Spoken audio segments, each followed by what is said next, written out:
Le lapin et le miroir magique. Il était une fois un petit lapin nommé Léo qui vivait dans un doux terrier au cœur de la forêt. Chaque soir, avant de se coucher, il se rendait devant un vieux miroir qui se trouvait dans un coin de sa chambre. Ce n'était pas un miroir ordinaire. Non, ce miroir était magique. Il ne reflétait jamais son image, mais toujours des scènes merveilleuses, tirées de ses rêves les plus doux. Léo s'asseyait devant ce miroir, les yeux brillants d'excitation. Il adorait regarder les paysages qui prenaient vie dans l'argent de la surface, les forêts enchantées, les rivières chantantes et les cieux remplis d'étoiles filantes. Chaque nuit, il voyait des créatures fantastiques et des animaux qui parlaient. Un jour, un grand château flottait dans les nuages. Et une autre nuit, des licornes s'épanouissaient dans un champ de fleurs magiques. Oh, comme j'aimerais pouvoir entrer dans ce miroir et vivre toutes ces aventures, pensait Léo, en caressant doucement la surface du miroir. Le lapin s'était souvent demandé ce que cela ferait de se retrouver dans l'un de ses rêves. Que ferait-il si d'un seul coup, tout devenait réel et qu'il pouvait toucher les étoiles ou courir parmi les fleurs chantantes? Un soir, alors qu'il regardait le miroir, il remarqua quelque chose d'étrange. Les images dans le miroir semblaient ni plus lumineuses que jamais. Un doux éclat d'argent illumina la pièce et les oiseaux du miroir commencèrent à chanter des mélodies enchanteresses. « Léo !» dit une voix douce, comme un murmure du vent. Le lapin sursauta et tourna la tête, mais il n'y avait personne. Il fixa à nouveau le miroir. La voix provenait bien de l'intérieur. « Léo !» répéta la voix. « Si tu veux vraiment vivre tes rêves, tu dois avoir le courage de sauter dans l'inconnu. Mais sois prêt, l'aventure n'est jamais sans danger. » Le petit lapin frissonna. Que signifiait cette voix? Était-ce le miroir qui lui parlait? Et quel genre d'aventure l'attendait de l'autre côté? Il se leva lentement, les pattes tremblantes d'excitation. Léo se sentait étrange, comme si le miroir l'appelait. Il tendit une patte vers la surface brillante, et au moment où il toucha le verre froid, une sensation étrange envahit tout son corps. Le miroir se mit à briller d'une lumière éclatante, et Léo eut l'impression que tout autour de lui disparaissait. Son cœur battait la chamade. Que se passerait-il s'il passait à travers? « Allez, Léo, fais le grand saut !» se dit-il à lui-même. Il prit une grande inspiration et s'avança d'un pas déterminé. À cet instant précis, une grande vague de lumière l'envahit et en un clin d'œil, il se retrouva plongé dans un monde merveilleux, bien loin de sa chambre. Léo s'arrêta, stupéfait. Il venait de quitter son terrier pour entrer dans un monde de rêve. Tout autour de lui brillait et pétillait de couleurs éclatantes. Un vent doux soufflait et des créatures étonnantes s'épanouissaient devant ses yeux. Le petit lapin savait qu'il avait franchi le seuil d'une aventure extraordinaire. Léo n'en croyait pas ses yeux. Devant lui se déployait un paysage féerique qu'il n'aurait jamais pu imaginer. Des arbres aux troncs argentés se courbaient sous des fruits lumineux et des fleurs géantes brillaient comme des lanternes dans la brise légère. Tout était calme, mais une étrange sensation d'émerveillement emplissait l'air. Léo, ébahi, fit quelques pas hésitants, ses petites oreilles frémissant à chaque bruit étrange qui résonnait autour de lui. « Où suis-je » murmura Léo, tout en avançant lentement. Le sol sous ses pattes semblait fait de velours, si doux qu'il en avait l'impression de marcher sur des nuages. Il tourna en rond, essayant de comprendre. À sa grande surprise, un oiseau coloré, à la taille imposante, se posa doucement devant lui. « Tu es dans le pays des rêves, petit lapin », dit l'oiseau d'une voix grave et mélodieuse. Il n'avait pas de bec, mais sa tête se balançait doucement comme une pendule. Ses plumes semblaient changer de couleur à chaque mouvement. Léo s'approcha, intrigué. « Le pays des rêves ? C'est réel ?» L'oiseau hocha la tête. « Tout est réel ici tant que tu y crois. Mais sache, jeune lapin, que chaque rêve a ses secrets et ses mystères. » Avant même que Léo ne puisse répondre, l'oiseau s'envola et disparut dans un éclat de lumière. Le lapin se retrouva seul au milieu de ce monde enchanteur.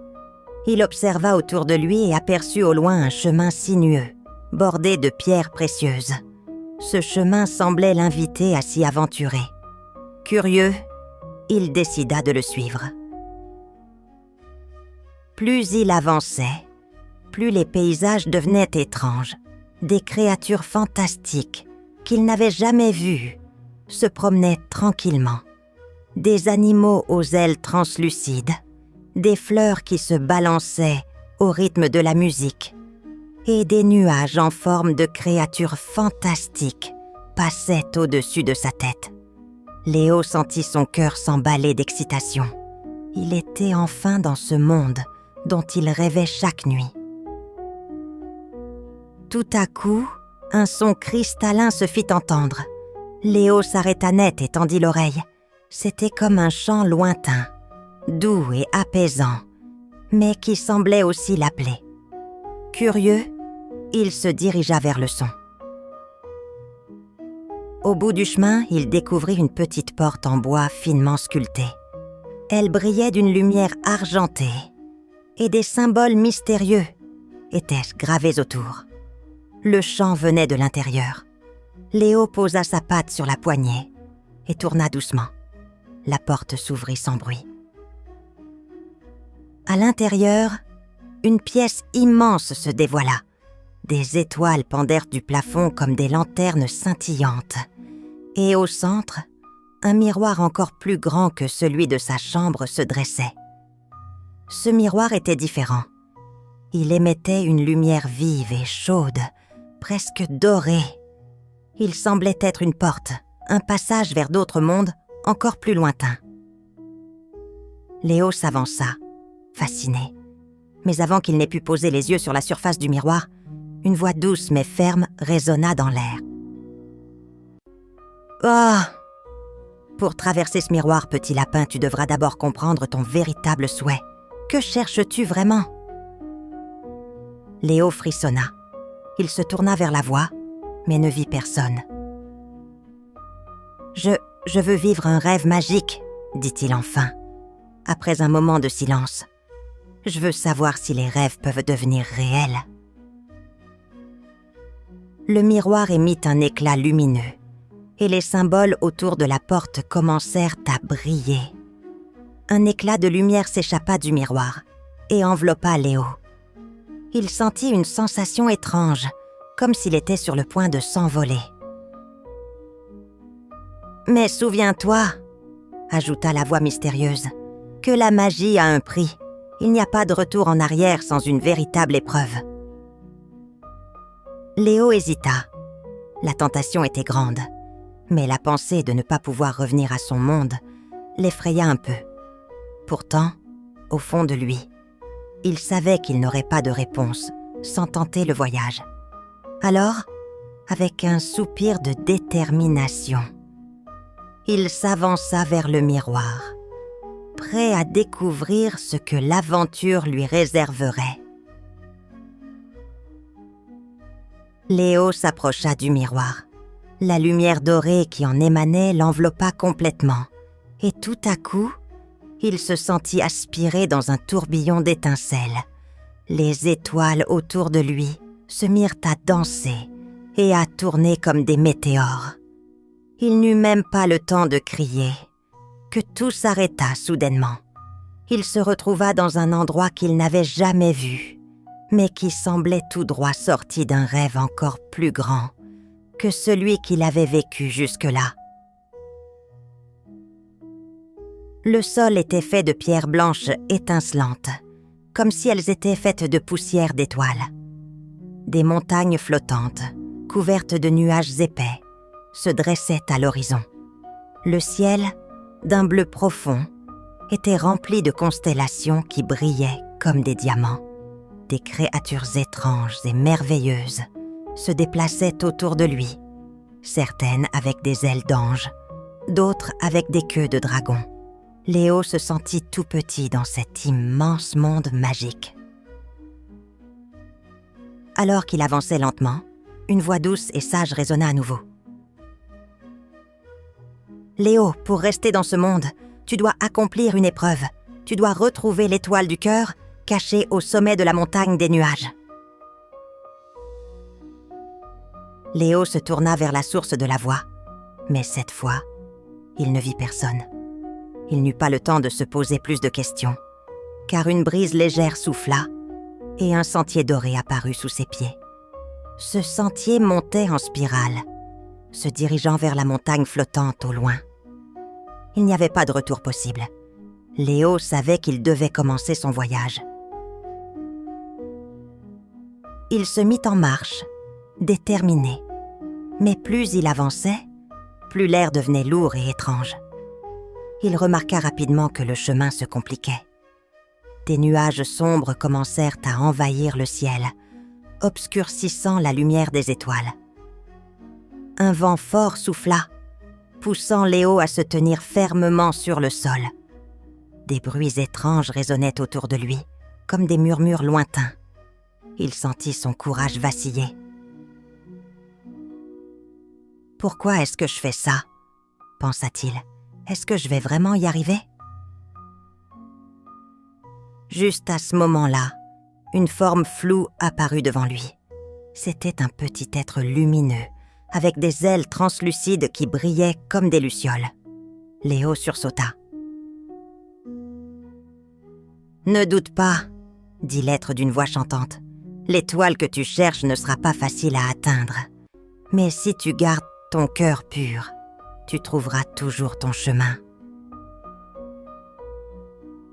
Léo n'eut pas le temps de répondre que l'être lumineux s'éteignit en un éclat scintillant et le vent se calma d'un coup. Il reprit son chemin, plus déterminé que jamais. Les nuages sombres semblaient se dissiper peu à peu, laissant place à une douce lumière argentée. Mais le chemin devenait de plus en plus difficile. De gigantesques pierres roulantes commencèrent à tomber autour de lui, créant des obstacles. Léo se sentit soudainement très seul et fatigué. Il s'arrêta un instant pour reprendre son souffle. Il avait l'impression que tout s'était compliqué trop vite. Les montagnes flottaient plus haut, et l'étoile qu'il cherchait semblait de plus en plus éloignée. C'est alors qu'il entendit un léger bruit, comme un cri. Il se tourna précipitamment et aperçut un petit oiseau prisonnier sous une grosse pierre. Léo s'élança vers lui, sans hésiter, et en utilisant toutes ses forces, il souleva la pierre. « Merci !» s'écria l'oiseau. « Tu es bien courageux, petit lapin. Mais souviens-toi, la force du cœur est plus importante que la force des pattes. » Léo le regarda, surpris par la sagesse de cet oiseau. « La force du cœur », murmura-t-il pensif. Avant que Léo puisse répondre, l'oiseau s'envola dans le ciel et se fondit dans la lumière des étoiles. Le lapin se sentit réconforté par cette rencontre, mais il savait qu'il devait poursuivre sa route. Il regarda la montagne des nuages, qui se dressait toujours au loin, plus imposante que jamais. L'étoile semblait à portée de main, mais il restait un long chemin à parcourir. « Je dois continuer, » pensa-t-il, « pour mes rêves. » Léo continua son ascension, son esprit plus fort et son cœur plus léger. La montagne des nuages, malgré son apparente distance, semblait de plus en plus proche. Chaque pas qu'il faisait sur le sentier doré le rapprochait de l'étoile du cœur. Il sentait la chaleur de la lumière d'une étoile invisible le guider à travers les ténèbres. Alors qu'il atteignait presque le sommet, une grande brume blanche s'épaissit autour de lui, obscurcissant le ciel une fois de plus. Les nuages, autrefois doux et légers, se transformaient en un océan d'opacité. Léo se sentit perdu, isolé. Il n'y avait plus de sentier clair. Tout semblait incertain. « Pourquoi ai-je accepté cette épreuve ?» pensa-t-il, son esprit troublé. « Que va-t-il m'arriver maintenant ?» Alors qu'il s'asseyait sur une roche, découragé, il entendit un doux bruit de clochette. Levant la tête, il aperçut une silhouette lumineuse qui se dessinait dans la brume. C'était une créature magique, une fée aux ailes d'argent, flottant avec grâce dans l'air. Ses yeux brillaient d'une lueur douce, presque réconfortante. « Ah, Léo !» dit la fée d'une voix claire comme l'eau. « Tu as traversé des épreuves et surmonté des obstacles. Mais rappelle-toi toujours que les plus grandes étoiles brillent dans les moments de doute. » La fée tendit la main et un éclat d'argent en sortit. Une petite étoile, aussi brillante que la lune elle-même, apparut dans sa paume. Elle s'approcha de Léo et la plaça doucement sur son cœur. « Cette étoile du cœur est la récompense de ton courage et de ta bonté, dit-elle en souriant. Mais plus encore, elle symbolise la force de ton imagination et de ta gentillesse. » Léo sentit une chaleur réconfortante l'envahir. Il prit une grande inspiration et se leva, le cœur plein de gratitude. La brume s'éclaircit soudainement et le ciel s'ouvrit comme une porte menant à un monde de lumière. La fée lui fit un signe de la main et disparut dans un éclat de lumière. Léo, tenant fermement l'étoile, commença à descendre le sentier. Le monde autour de lui semblait transformé, plus lumineux, plus serein. Il avait accompli son épreuve, mais il savait que son voyage ne faisait que commencer. Soudain, un tourbillon de lumière l'entoura et il se sentit aspiré une fois de plus. Cette fois, il n'eut pas peur. Il ferma les yeux et se laissa guider par la chaleur de l'étoile contre son cœur. Le vent souffla doucement, emportant ses pensées vers un lieu familier, un endroit plein de douceur et de rêve. Quand il rouvrit les yeux, il se retrouva dans sa chambre, devant le miroir magique. Le monde merveilleux s'était évanoui, mais une sensation de paix infinie l'envahit. Il regarda l'étoile briller doucement dans ses mains, comme un doux souvenir d'aventure et de courage. Léo sourit. Il savait que même si le monde des rêves semblait lointain, il serait toujours là, à portée de son cœur. Le miroir ne reflétait plus simplement ses rêves, il reflétait désormais la magie qu'il portait en lui. Il se tourna une dernière fois vers le miroir, l'étoile toujours brillante dans ses mains, et murmura « Merci, miroir magique. » Il savait désormais que la véritable magie résidait dans le courage d'oser rêver et dans la beauté des rêves partagés. Morale de l'histoire. Les plus beaux rêves ne sont pas ceux que l'on garde pour soi, mais ceux que l'on ose partager et vivre avec courage. Merci d'avoir écouté notre histoire. Pour nous soutenir et découvrir d'autres récits fascinants, visitez notre page Ko-fi. Chaque geste compte et nous aide à continuer à créer pour vous. Le lien est dans la description. N'oubliez pas d'abonner, petits amis. À bientôt!